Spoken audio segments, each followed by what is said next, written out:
Welcome to Pick of the Pods, the podcast. This is the audio companion to the Pick of the Pods newsletter, which delivers your weekly recommendation of the one podcast you should be listening to right now. The podcast version of Pick of the Pods goes deeper. I'm talking direct to the people who make some of those great podcasts to find out how they do what they do and to hear about what they're listening to. My guest on this episode works for one of the biggest, oldest and most respected news organisations in the world and is host of its weekly podcast, Reuters Econ World. Welcome to Pick of the Pods, Carmel Crimmins. Hey Robin, great to be here. Great to see you, Carmel. Where are you speaking to us from? I'm speaking to you from Dublin. And that's where you make the podcast? It is indeed, although it's a team effort. So we have people in London and we have people in New York as well. What is Reuters Econ World?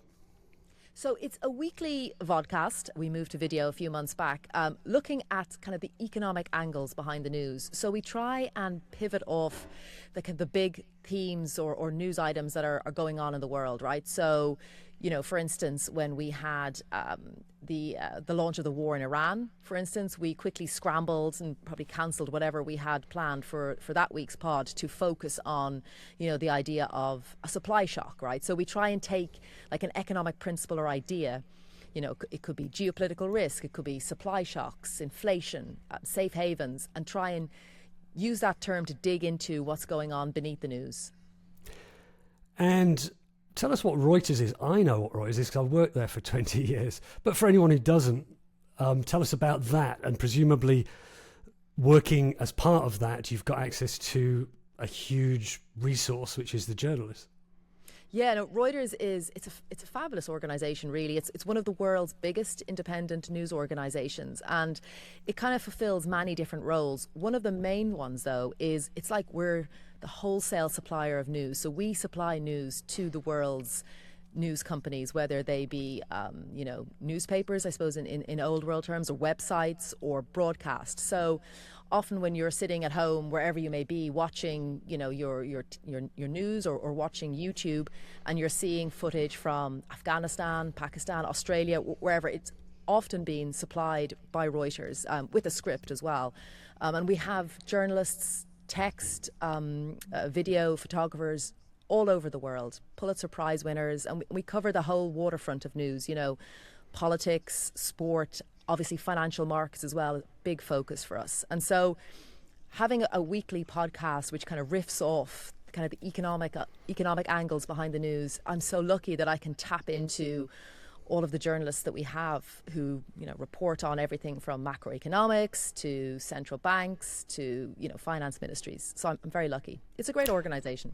Why did you focus in on economic news? I guess Reuters is an economic news agency, but it also covers literally everything. Yeah. Well, we have a number of different shows, right? So it's kind of interesting. Reuters, as I say, you know, traditionally would have been seen as a wholesale supplier of news, but we've increasingly focused on, getting the news direct to consumers, right? So having our own kind of customer-facing platforms, whether that's our app or our website, and then also podcasts. So in addition to Econ World, which is a weekly show, comes out every Wednesday, we actually have a daily news show as well, Reuters World News. So it's 10 minutes, publishes every day at 6 a.m. Eastern. And that covers, I suppose, all of the kind of the breaking news, the news that you would need to know. So we decided to, once that was launched, pivot into maybe economics and sort of financial news more deeply once we'd got that show launched, which happened over 3 years ago, and Reuters Econ World's coming up to its second year anniversary soon. Right, well, let's hear a bit of it. I'm asking each of my guests to bring in 3 clips from their shows and tell us about this first one. You obviously enjoyed this one a lot because we're going back, well over a year and a half now, but it's a lovely subject. Swiftonomics, yeah. Tell us about this clip. Robin, this one's a keeper. I loved this because it hit all the markers. First of all, it's Taylor Swift, right? So everyone loves a bit of Tay-Tay.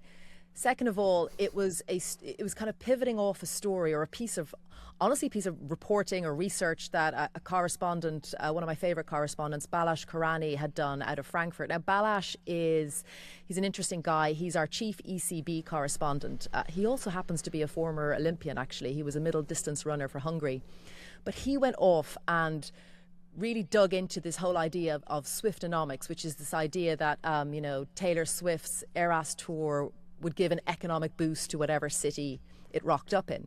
And, he was very analytical about it. He focused on, took a test case, focused on Stockholm, looked at the benefits, and actually, I don't want to give it away, but, spoiler alert, Swiftonomics isn't really a thing. It's a nice buzzword, but actually the economic impact,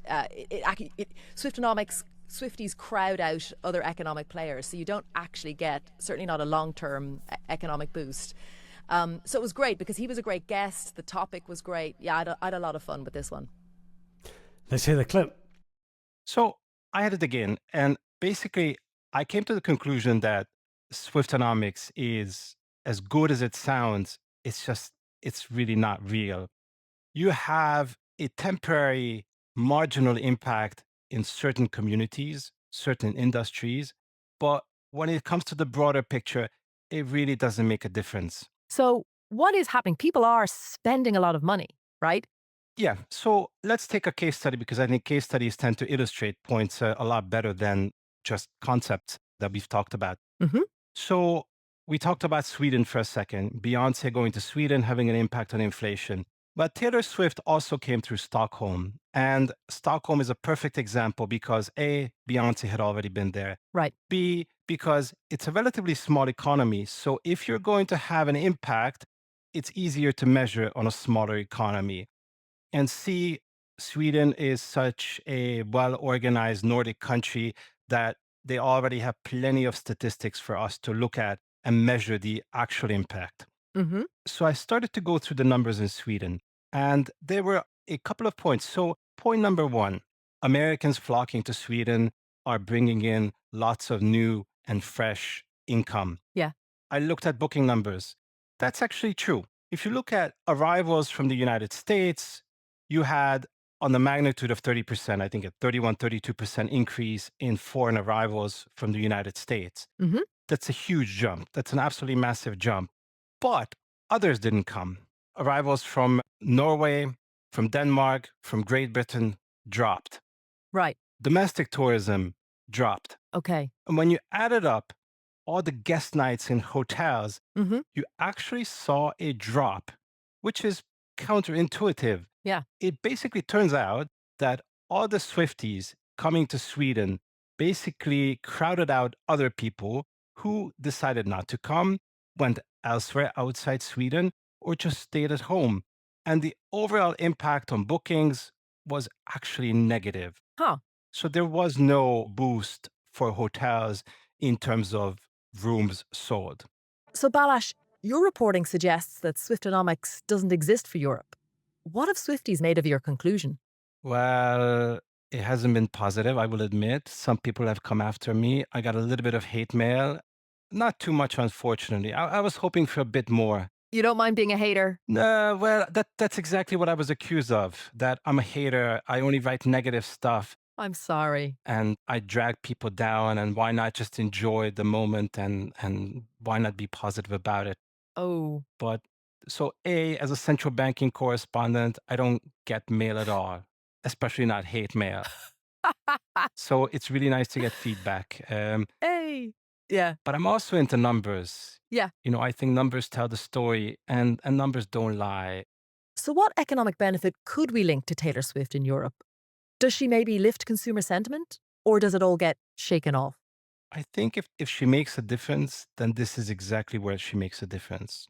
As in, a lot of the economy depends on sentiment. Mm-hmm. And when people feel good about themselves, about their lives, they're happy. Yeah. They become more confident and they spend more easily.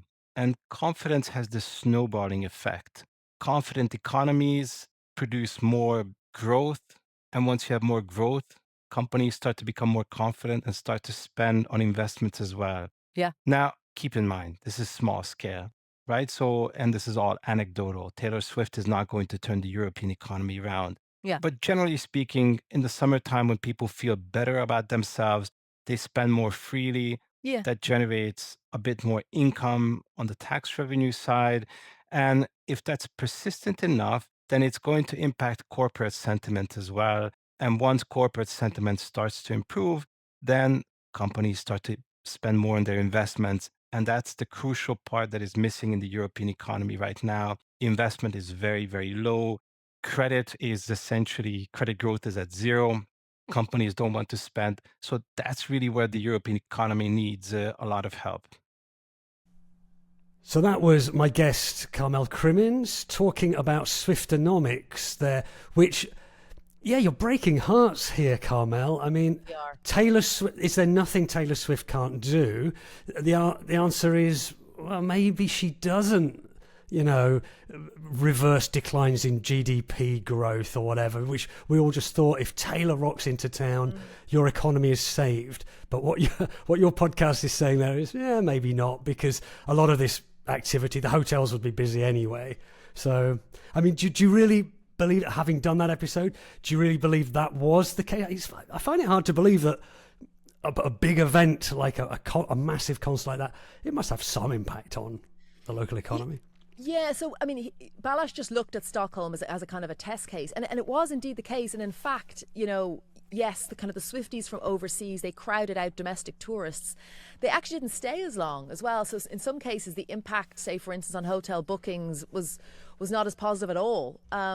However, Taylor Swift definitely lifts the spirits of her fans, right? And they are legion. So perhaps, it might be difficult to capture in the data, but maybe Taylor gives consumers themselves a sort of a boost, which may also then filter down into businesses and overall demand. That was our positive spin anyway. Thank goodness you had a silver lining. He got a bit of hate mail about it from the Swifties, but that was okay with him. He's Carmel, not used to getting mail covering. Haters gonna hate. Is all I can say. Hate. Yeah. Exactly.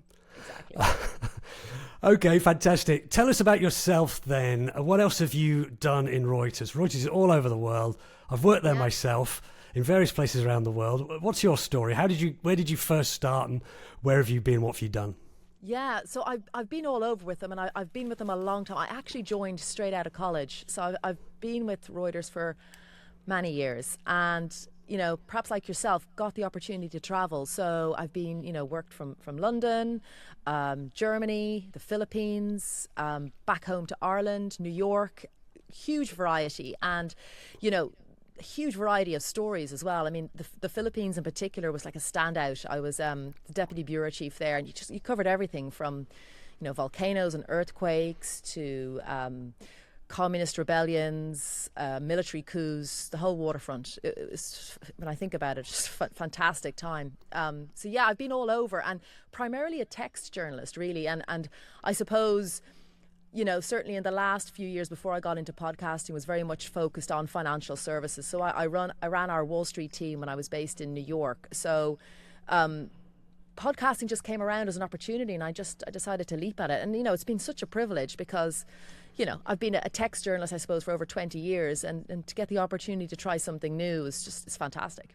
I'd be really interested to hear what you think the differences are between text journalism and podcasting, because I did exactly the same thing. I was a text journalist, and you dabble a little bit in video news if you're at Reuters, but not so much audio. I have my own opinions on the similarities and differences. How did it seem to you transitioning from one to the other? Yeah, it's fascinating, and actually, as I say, we're there's way more than just myself on the podcasting team in Reuters, and we've got a team of people, and people come from different backgrounds, and it's interesting how you sort of all bring your own sort of specialities or maybe even quirks with you. But for me, the big change was in the first iteration, because we launched Reuters World News, which is our sort of flagship news show, as audio, and so it was very much writing to the sound. So that was something that I had to get used to, because traditionally as a text journalist, you're sort of, it's called your lead paragraph, your opening paragraph. You're trying to get the whole who, what, why, when, where. Whereas for audio, you're writing to whatever sound you have.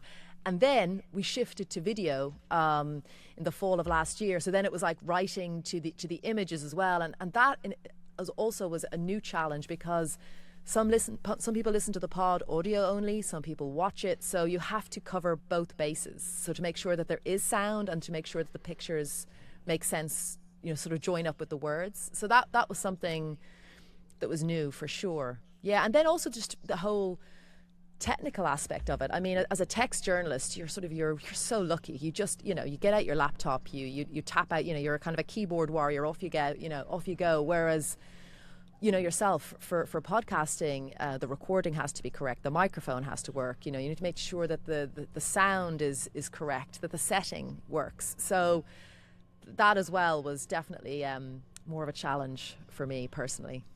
Yeah, well, talking of technical challenges, I think someone's driving a tractor or something. No, there's a removal truck outside my window. Yeah. Hey, it adds to the authenticity, and that's what podcasts are all about, right? The authenticity. Yeah, I mean, I've transitioned into video podcasts as well, a bit reluctantly, really, because for me, the joy of audio really was it was a bit like written content, but just longer. And you didn't have to worry too much certainly about the pictures when it was audio only. I mean, for a video podcast like the one we're recording right now, if anyone's listening to this, they can go and watch it on the Pick of the Pods YouTube channel. Yeah. But it really is just well, the benefit they'll have is if any guests bring in their own video clips, as you will for your second one. Your first one was audio only. The one we're about to hear, you can also watch. But really, I'm not worrying too much about visuals for this. So for me, podcasting was very similar to written journalism, just much, much longer.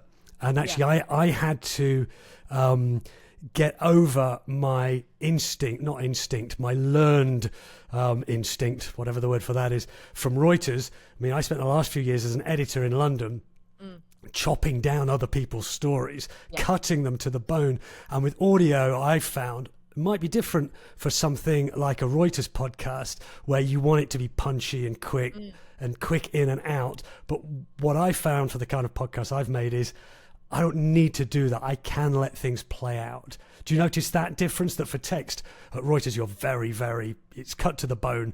Yeah. Shorter is always better, but it's not in podcasting, is it? No, although for our daily show, we try and keep things succinct, right? Because it's 10 minutes. And so we sort of have this sort of like an unwritten rule, really, that, if you're, when you're writing the script, if the sentence is, if it bleeds into a second sentence, too long, try and keep it punchy to keep people's attention. Econ World is different. You can sort of be more discursive. That is true. We also have a daily markets podcast. It's sort of between 5-10 minutes. There too, as well, the idea is to be punchy. So it depends on the show, Yeah, I've never made a really short, punchy one. Interesting, but again, that just shows how similar to writing it is, if you're going to strip things down to that. Let's move on then. This is a different thing altogether, because this next clip that you've given me is from a live show. Now tell us about doing that. My God, Robin, I had the absolute fear. So this was to a live podcast. I'm scared just thinking about it. I've not done one of these. I was career suicide. I thought it might have been live streamed. So every year Reuters has it's called Reuters Next, and it's a live journalism event, and it's held in different locations. But every December they hold Reuters Next in New York, and the idea is you gather in newsmakers from all sorts of different fields. They come in and they're interviewed. There's an audience there. It's all on stage. And much of it is live streamed. And the idea was, well, let's actually live stream the pod. Let's record it. And I thought, that's great. That's fine. I think I can handle that. But you will also need audience participation. That was what really put the fear of me, where the idea is, for someone listening to this, they want to hear the audience. So I just had this terrible feeling that I'd go on stage and I'd try and rev up the audience and it would be crickets, you know. But you know what? You got to love a New York audience. I had no fear. They were so up for it. And the guests were fantastic. So a couple of my favorites. We had Sally Busby, who's our North American editor, and Howard Schneider, who's our Federal Reserve Coro. He's a regular guest on Reuters Econ World. And the topic was Trump's economy. And it was just fantastic to get their insights. You know, they are really right in there in the corridors of power, hearing what everyone wants to hear. And so it ended up, in the end, I thoroughly enjoyed it. But in the run up to it, yeah, I absolutely had the fear. Okay, let's hear and indeed watch a clip from that episode called Trump's Economy, live from New York. Everybody's been expecting when are you going to see the consumer weaken? And the retail sales just continue to grow. Is there stress in certain parts of the income distribution? Sure, but modestly so. You know, the last Fed report on financial instability said overall household balance sheets pretty healthy. You hear, narrow tales of, defaults on subprime car loans and things like that, but nothing systemic and nothing big. So sure, AI, but embedded, kind of resilience. Haven't seen anybody saying when AI disappears, the economy is going to disappear. But isn't that like the K-shaped economy, right? Sure. One stat that I'm always drawn to is it's like the top 10% of Americans in terms of income. They account for nearly 50% of consumer spending, right?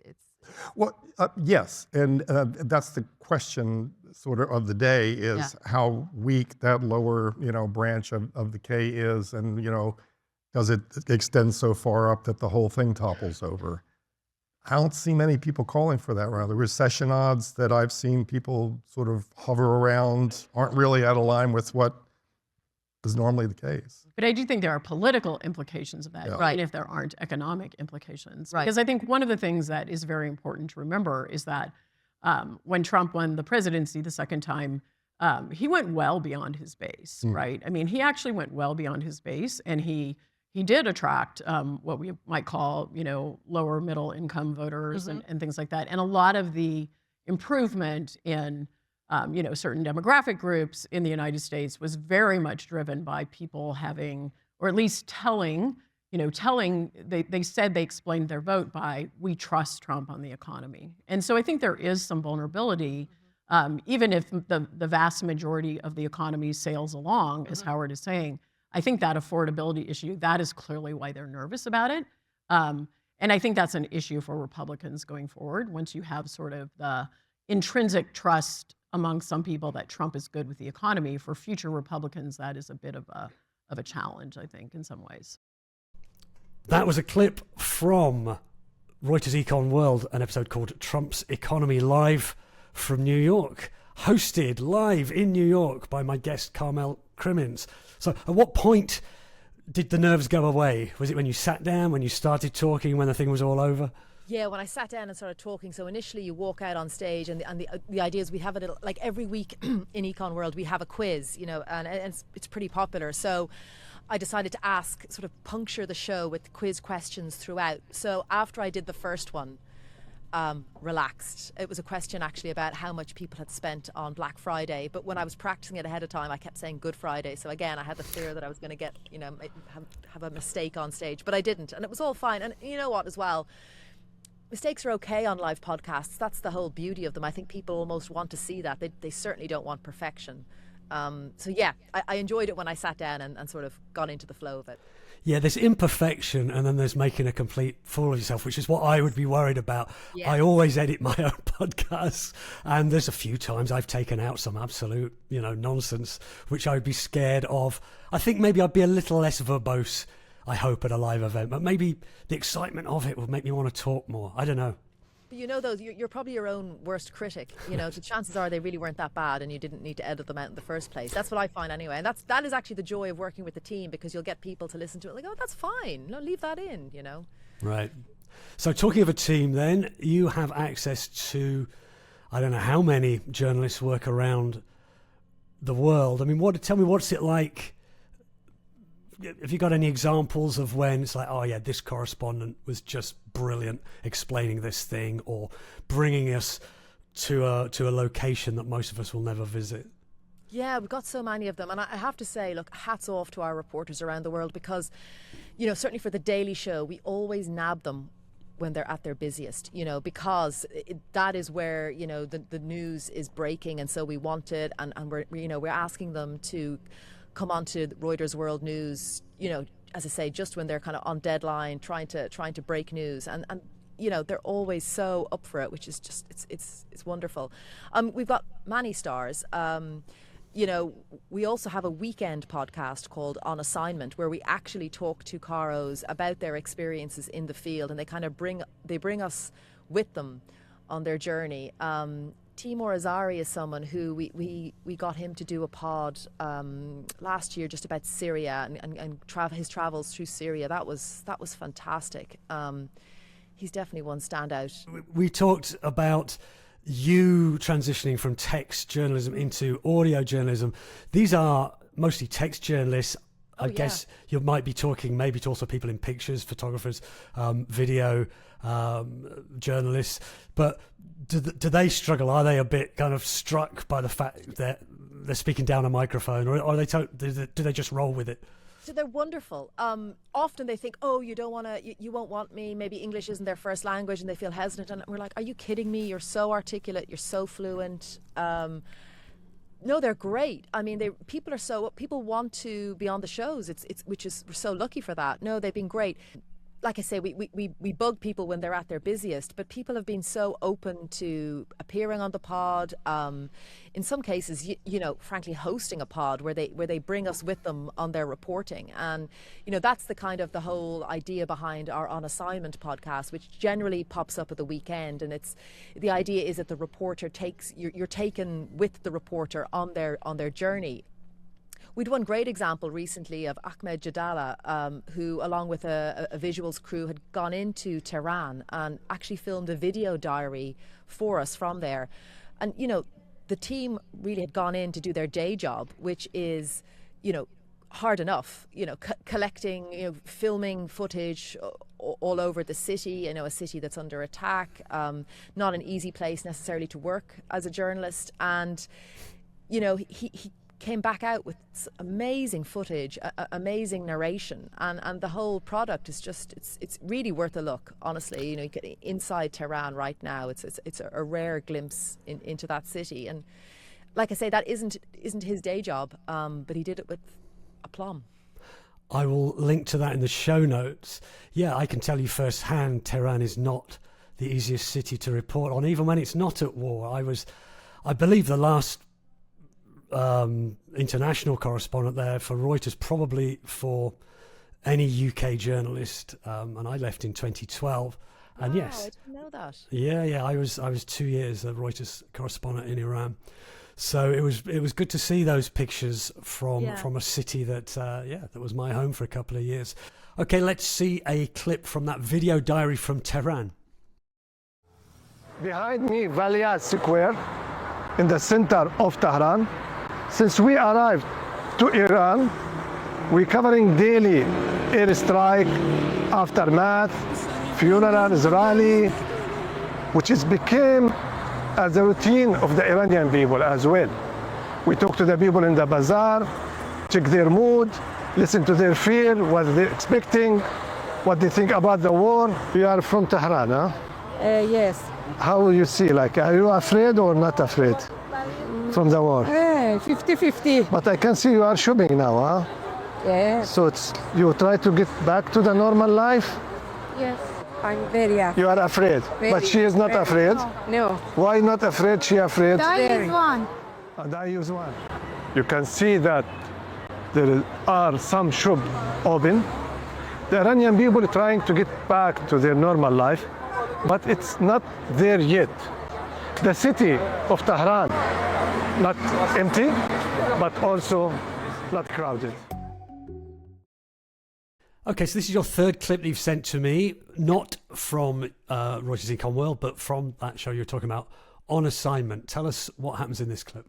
Yeah, so this is Rich Matthews, a video reporter for us, for Reuters, talking about his experiences reporting in Minneapolis during the ICE protests. And it's just, he really gives you a sense of kind of the magnitude of the story. You know, this is someone who's reported from all over the world, from Haiti, from Thailand, just talking about how interesting this and sort of multi-layered this story was. And that's what I love about On Assignment. It sort of really allows you think you know everything there is to know about a story, but it kind of takes you deeper, because you're going with the reporter on their journey, and they take you with them, and you sort of allows you to sort of see things from all sorts of different sides. So it's again, really great episode. Definitely worth a listen. Let's take a listen to that. To get a sense of what it's been like on the ground covering the situation in Minneapolis, I first called up one of our video reporters, Rich Matthews. Yeah, it's definitely cold. I'm from Texas. Rich has been on the ground in Minneapolis since the killing of Renee Good on January 7th. He's also covered protests and civil unrest in the U.S., as well as Haiti and in Thailand. So you've been up there for a couple of weeks. What's one moment in the course of your reporting in Minneapolis that sticks with you? Man, that's a good question. And normally I would have one or two. I might have 10 from this. I mean, it's been one of the most interesting stories I've ever covered in my entire career. One of the things that just jumps out would be the first day that I was observing raids. The very first stop was a gas station, and I saw the agents asking everybody at the pumps for their papers. The sound of that moment is really striking. This ICE agent walking up to a man pumping gas and demanding to see his documents. And meanwhile, protesters are drawing attention to the scene. Let me see your documents. You have to borrow it. I don't have to show you. How do I know you're a citizen? It can go two ways. And then the very next stop was just a bus stop. And the agents jumped out and stopped at the bus stop, and same thing, asked everybody, clearly immigrants, whether they were naturalized or not.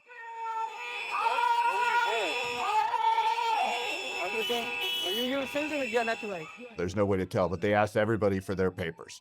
And I remember Minnesotans later that night, and they said, hey, that's what we're most upset about. We were told that it would be the worst of the worst, the drug kingpins, the murderers, the rapists, and now they're stopping at gas stations and grabbing our neighbors. And that is also what changed the city, because most of the people who are white, they're saying, hey, we're privileged. We're not getting stopped. I mean, it's the heartland. It's the Great White North. It's Minnesota nice. And I mean, all those could be cliches, but they're somewhat true. I mean, people in Minnesota are nicer than they are in other places. They just are. And I think that they're having a problem with the violence. So that was a clip from On Assignment about what was going on in Minneapolis, the immigration raids and protests. I'm asking each guest to give us at least one, hopefully two podcast recommendations, what you're listening to right now. I think did I confuse you, Carmel, when I asked for an Eat Your Greens podcast? Yeah, you did. That sounds like something your mother tells you to do, and it isn't. It's exactly what your mother tells you to do. Listen to it no matter what, because you'll learn something. Exactly right. So I didn't want anyone to bring in two, scurrilous comedy podcasts. But I get you. Yeah, I get you. Okay, so when I want to, I suppose if I had to pick two, when I want one that I kind of want to relax to, I'm going on a run, something that kind of takes me. I do enjoy The Rest is History. I bet other people have name-checked that podcast, have they? It's certainly been mentioned. I don't think anyone's had it as a recommendation yet. I enjoy that I like the two hosts. They have a kind of a very affable, quite funny way about them. And then I just like kind of a deep dive into history, because it sort of, it takes me away from kind of the breaking news, the financial news, but at the same time allows me to kind of maybe in some cases understand where we're at right now. So I'm currently listening to their series on Iran, the fall of the Shah, which is actually super interesting given everything that's happening right now. Yeah, so that's the one I kind of listen to. Can I just ask you before you move on to your next one, when it comes to something like The Rest is History, which has been going for years, and they've covered dozens of periods of history, often over several episodes. Yeah. Do you just kind of go in at random, or do you search for a certain, like, I want to know about this war or something like that? Sometimes I go in at random. Other times I'll get recommendations, often from the husband will say, oh, you should listen to them on X, Y, or Z. So yeah, Okay. I do not follow them chronologically, that's for sure. Certainly that one's been recommended to me several times, The Fall of the Shah.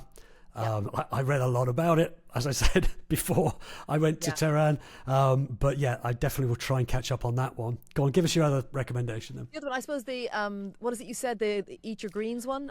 I listened to the All In podcast, which is, a bunch of founders, tech founders, can almost describe them, I suppose, as tech bros, talking about everything, that's going on certainly in US politics, the world, Silicon Valley. And I listen to that because I feel like it kind of keeps me plugged into what that community are thinking, which I think is important given, who's in the White House right now and just sort of the way of things. And they also do get administration officials on, so whether it's Scott Bessent or Howard Lutnick. So it kind of, because I'm not, I used to work from and report from New York and DC on occasion. I'm not there now. That kind of helps me just keep plugged in to really kind of hear what people are thinking. Yeah, I've not come across All In, but I'm just looking at their podcast description. I mean, it definitely looks like a broadcast to me. It lists the hosts, and they cover, and I quote, all things economics, tech, political, social, and poker. Yeah, exactly. So you get the vibe. Get the vibe. Okay, I'll put links to both of those in the show notes. Now, your dream guest or your dream podcast episode? It's got to be Jerome Powell Unplugged. I mean, he can bring the guitar with him if he wants, but I would love to get him in a room, relax, speaking frankly about, his tenure as Fed chair. Why would he bring his guitar? He's a guitar player in his spare time. I was just thinking of, Jerome Powell Unplugged. I was thinking of that old MTV series. Do you remember that? Oh, I do. No, still Jerome YouTube Powell classics. Unplugged. Okay. Yeah. Jerome Powell, okay, tell us why. What would you ask him?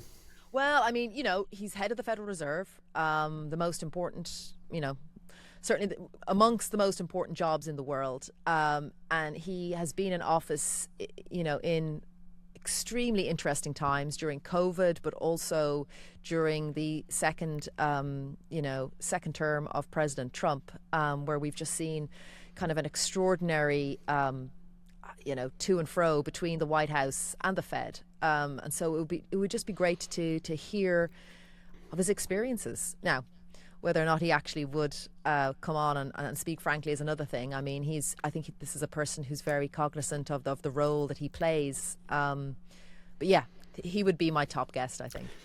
I suppose to have him unplugged, guitar or no guitar, it would be once he's retired, which will be quite soon, won't it? And then we'll have to see. Yeah. We'll have to see.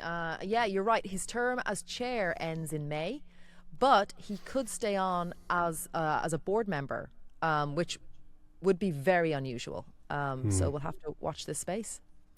I mean, tell us something about central bankers. At my time at Reuters, I don't think I interviewed any, but I certainly doorstepped them, as we say, and covered their news conferences countless times. And the thing about a central bank chief is that every cough and sniff, never mind their words, is recorded and can move a market. So actually, I've often thought interviewing a central bank must be one of the most boring interviews possible, because they are coached to within an inch of their lives. They know they mustn't say, oh, the market looks tighter than I expected, or whatever. They have a certain vocabulary they'll only use because the market understands literally every single word to mean a certain thing. Was that your experience, or did you ever enjoy interviewing a central banker? Well, it's true, but you can interview them on the record, right? But off the record might be slightly different and probably more enjoyable. It's called central bank speak. They have to be so careful about how they, what they say, how they contextualize it. Yeah, I mean, I suppose on the other hand, though, because what they say is so important and it's so calibrated, it can make for an interesting interview depending on the message they want to get across. Right. Well, let's hope Jerome Powell has a happy retirement on his own terms, not inflicted upon him, and that you get to interview him, Carmel, and we'll look forward to that, and tell him to bring his guitar. Remind people where they can find your podcast. They can find me wherever they listen to their podcasts. So we're on all the usual platforms: Spotify, YouTube, Apple, obviously Reuters.com and the Reuters app. And Econ World lands every Wednesday. Reuters World News is 7 days a week. And Reuters Morning Bid, our markets show, is also 7 days a week. And then On Assignment is weekly and tends to drop on a Saturday. Carmel, thanks very much. For a weekly podcast recommendation, anyone can subscribe to Pick of the Pods on Substack. You'll get a weekly pick direct to your email box. And follow Pick of the Pods, the podcast. You've just heard it wherever you get podcasts. Pick of the Pods is a Spinny Hill podcast. It was written and presented by me, Robin Pomeroy, with music by Far. If you enjoyed the podcast, please give us a rating on your podcast app and tell your friends to listen. They might like it too. For now, thank you very much, Carmel Crimmins, and thanks to you for listening, and Pick of the Pods will be back soon. Thank you so much.